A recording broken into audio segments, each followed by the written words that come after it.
Mi nombre es Magalia Bruj y a continuación les voy a presentar la clase de shock neurogénico, programa de docencia e instrucción permanente del SAME. El shock neurogénico se define como una lesión de la médula espinal con desregulación autónoma asociada, secundaria a la pérdida del tono simpático y una respuesta parasimpática sin oposición. Esto se va a manifestar clínicamente con hipotensión, bradicardia y desregulación de la temperatura. El shock medular se define como la reducción reversible de la función sensorial y motora posterior a una lesión de la médula espinal. Se va a manifestar clínicamente de forma temporal con parálisis flácida y pérdida de los reflejos espinales. Los pacientes que presentan shock medular podrían desarrollar también shock neurogénico, pero se manifiesta clínicamente de otra forma y es importante realizar el diagnóstico diferencial. Según su clasificación fisiopatológica, el shock neurogénico se incluye dentro del shock distributivo, va a producir una pérdida del tono simpático con pérdida de la vasoconstricción periférica y en consecuencia una disminución de la resistencia vascular sistémica que se va a manifestar con vasodilatación e hipotensión. Como la inervación simpática del corazón se encuentra alterada, se va a alterar en consecuencia la actividad vagal por falta de oposición. En este caso se va a manifestar con bradicardia. Las causas son múltiples, las más frecuentes son de mecanismos traumáticos. La causa más común es el accidente automovilístico, la colisión vehicular. En los pacientes añosos mayores de 60 con patología degenerativa propia de la edad, las caídas son la causa más común, la violencia, los accidentes deportivos y otro tipo de causas pueden ser, por ejemplo, la artritis reumatoidea, en las que se puede producir lesión cervical con mecanismos traumáticos leves, espondilitis cervical, espondilitis anquilosante, síndrome de Guillain-Barré. Pueden producir fracturas o dislocación vertebral, daños directos a la médula por el trauma penetrante, por ejemplo en el caso de los tiroteos y apuñalamientos, y la ruptura de ligamentos que den soporte a la médula.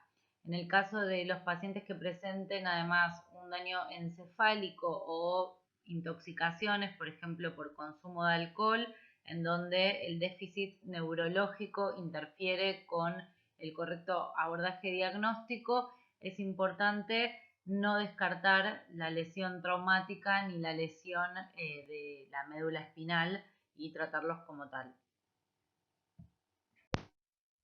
La clínica del shock neurogénico presenta una tríada característica que incluye hipotensión, bradicardia y desregulación de la temperatura que se manifiesta con piel caliente. La mayoría de las lesiones de la médula espinal ocurren a nivel de la espina cervical, donde hay pocas estructuras que den soporte y las articulaciones entre las vértebras cervicales requieren menos fuerza para dislocarse que las articulaciones en la espina torácica y lumbar. El nervio frénico sale de la médula espinal a nivel de C3, C5, por lo tanto lesiones por encima de C5 pueden alterar la respiración. Hay que tener en cuenta que 1/3 de los pacientes que presentan lesiones a dicho nivel mueren en la escena por apnea.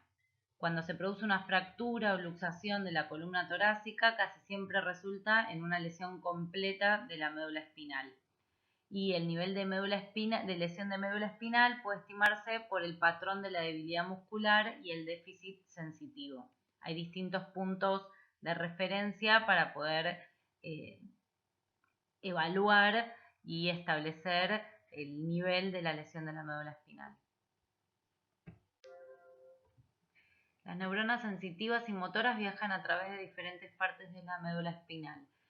Entonces, dependiendo del tipo y localización de la lesión de la médula espinal, vamos a encontrar distintos patrones de déficit motor y sensitivo que se llaman síndromes de médula espinal. Cuando tenemos un seccionamiento completo de la médula espinal, clínicamente se va a manifestar con pérdida completa de la sensibilidad y parálisis por debajo del nivel de la lesión. Si el seccionamiento es hemimedular, que se denomina el síndrome de Brown-Séquard, genera parálisis de un lado del cuerpo y pérdida de sensibilidad del otro. Por lo general es secundario a un trauma penetrante. Con respecto al síndrome medular anterior, va a producir paraplegia y pérdida bilateral de la sensibilidad al dolor y de la temperatura por debajo del nivel de la lesión, pero tiene preservada la propiocepción y la vibración. Y el síndrome medular central produce debilidad de miembros superiores considerablemente mayor que en miembros inferiores y es más frecuente en adultos mayores con condiciones degenerativas de la columna cervical. En primera instancia se deberá determinar el mecanismo de la lesión, para luego realizar un examen físico dirigido de la espina y evaluar si hay déficit neurológico. Se deberá palpar la columna, se girará el paciente con la estabilización adecuada de la espina cervical y el trabajo en este caso debe ser grupal para evitar la lesión de la médula espinal secundaria. Identificar los puntos sensibles al dolor, las alteraciones en la morfología normal de la columna vertebral, evaluar la sensibilidad y la fuerza motora en las extremidades, preguntarle al paciente si presenta adormecimiento o parestesias y recordar que es inusual que los pacientes se presenten con los hallazgos clásicos del shock neurogénico en el escenario prehospitalario, teniendo en cuenta, por ejemplo, que el mecanismo principal es el traumático. Puede ser que los pacientes se manifiesten con shock hipovolémico, con hemorragias, con inestabilidad hemodinámica. En el ámbito intrahospitalario se realizará la revisación secundaria, incluyendo los estudios por imágenes complementarios que estén al alcance de cada centro hospitalario. Puede ser la radiografía, tomografía o resonancia magnética y se solicitarán las valoraciones por especialidad correspondientes como neurocirugía o ortopedistas, traumatólogos, especialistas en columna, cirujanos. La identificación temprana y el manejo agresivo son vitales en el shock neurogénico. De esta forma podemos prevenir la lesión espinal secundaria a los cambios que se producen a nivel celular. Estos daños celulares pueden ser exacerbados por hipoxemia e hipotensión. En primera instancia se debe realizar el ABCD. En el caso de la reanimación con cristaloides suele ser suficiente para revertir los casos de hipotensión a diferencia de otros tipos de shock, y el uso de vasopresores se utiliza para pacientes que obviamente no responden a la reanimación hídrica o que persisten con signos de hipoperfusión. Se debe evitar la hipoxemia y la hipotensión, ya que pueden producir daño celular secundario y empeorar así la lesión medular espinal. El traslado debe ser cuidadoso, con restricción de los movimientos de la columna cervical y la tabla correctamente colocada, como se verá en la clase de trauma. Inmovilizar con colocación de collar cervical se reserva para pacientes mayores de 65 años o pacientes que presenten parestesias en extremidades o mecanismo lesional peligroso que nos pueda advertir sobre una lesión o posible lesión de médula espinal. Aproximadamente el 10% de los pacientes con una fractura de la columna cervical tiene una segunda fractura de la columna vertebral no contigua. El uso prolongado de la tabla espinal por tiempo mayor a 2 horas se relaciona a mayor riesgo de úlceras, pero es importante justamente mantener la restricción de los movimientos hasta no tener el diagnóstico certero de dónde está la lesión medular. La utilización de atropina o isoproterenol se utilizan para bradicardia.